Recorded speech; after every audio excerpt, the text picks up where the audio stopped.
आज मैं आपको रेफ्रिजरेशन सिस्टम के बारे में बताऊंगा। बेसिकली रेफ्रिजरेशन सिस्टम क्या है। सबसे पहले आपको लोगों को ये पता होना चाहिए रेफ्रिजरेशन की ज़रूरत क्यों पड़ती है किसी भी चीज़ को ठंडा करने के लिए। जैसे कि हम लोग एग्जांपल लेते हैं, जैसे खाद्य पदार्थों को ठंडा रखने की ज़रूरत कई बार हम लोगों को पड़ती है। मेडिकल लाइंस में भी हम लोगों को कई बार क्या करता होता है, जीरो या बिलो 0 डिग्री सेल्सियस टेम्परेचर रखने की ज़रूरत पड़ती है, जिससे उसको हम लोग सेफली यूज़ कर सकें, काफ़ी दिनों तक यूज़ कर सकें। इसलिए हमको रेफ्रिजरेशन सिस्टम की ज़रूरत होती है। तो हमारा रेफ्रिजरेशन सिस्टम एक बहुत ही इम्पोर्टेंट सब्जेक्ट है मैकेनिकल इंजीनियरिंग का। इसके बारे में हमको बहुत डिटेल्ड में पता होना चाहिए। हम लोग बेसिकली रेफ्रिजरेशन सिस्टम बहुत जगह यूज़ करते हैं। लोग घरों में यूज़ करते हैं एज ए फ्रिज के तौर पे, एज ए एयर कंडीशनर के तौर पे हम लोग, इसीलिए इसका नाम RAC रखा गया है। अगर आप फुल फॉर्म देखेंगे RAC का तो क्या हो जाएगा, refrigeration and air conditioning. Refrigeration हो गया आपका फ्रिज, इसमें सारे आ जाते हैं, और एयर कंडीशनिंग में आपके क्या आते हैं, आपके AC आ जाते हैं। तो दोनों हमारा काम, दोनों का काम सेम है, ठंडा करने का काम है, बट कुछ बेसिक से डिफरेंसेस हैं दोनों में, सो वो हमको पता होना चाहिए। तो सबसे पहले कुछ बहुत ही बेसिक डिफिनेशन हम लोग को पता होनी चाहिए, जैसे cooling, air conditioning and refrigeration, इन तीनों में क्या डिफरेंस है। तीनों एक ही जैसी लगती हैं, तीनों का काम ठंडा करना होता है, बट तीनों में डिफरेंसेस हैं, तीनों अलग चीज़ है।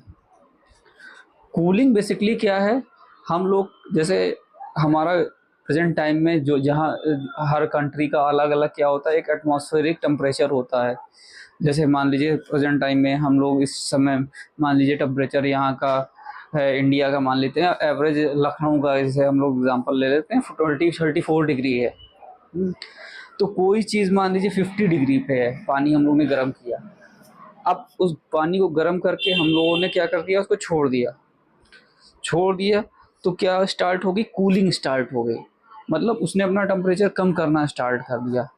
अब वो टेम्परेचर अपना कम करते करते कितने पे आ जाएगा, धीमे धीमे धीमे धीमे करते हुए अपना वो एटमॉस्फेरिक टेम्परेचर पे आ जाएगा। और वहाँ क्या हो जाएगा, वहाँ पे वो जैसे एटमॉस्फेरिक टेम्परेचर पे आ जाएगा, वो अपना स्टॉप हो जाएगा, उसका कूलिंग करना स्टॉप हो जाएगा। But air conditioning and refrigeration में ऐसा नहीं है।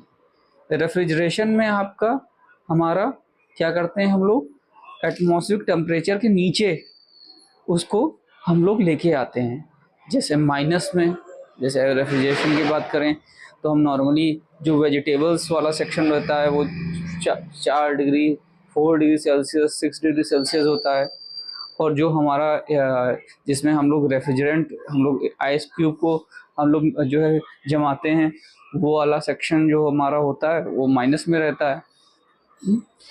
AC में क्या होता है, हमारा टेम्परेचर हम लोग माइनस में रखते हैं एटमॉस्फेरिक टेम्परेचर से, 26 degree, 18 degree according to our facilities.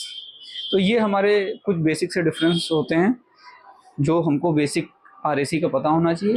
बाकी और हम लोग और थोड़ा डिटेल में हम लोग जो है अगले लेक्चर में जानेंगे कि हमारा रेफ्रिजरेशन और एयर कंडीशनिंग में बेसिकली मेजर डिफरेंसेस क्या हैं। तो फ्रेंड्स, थैंक्स।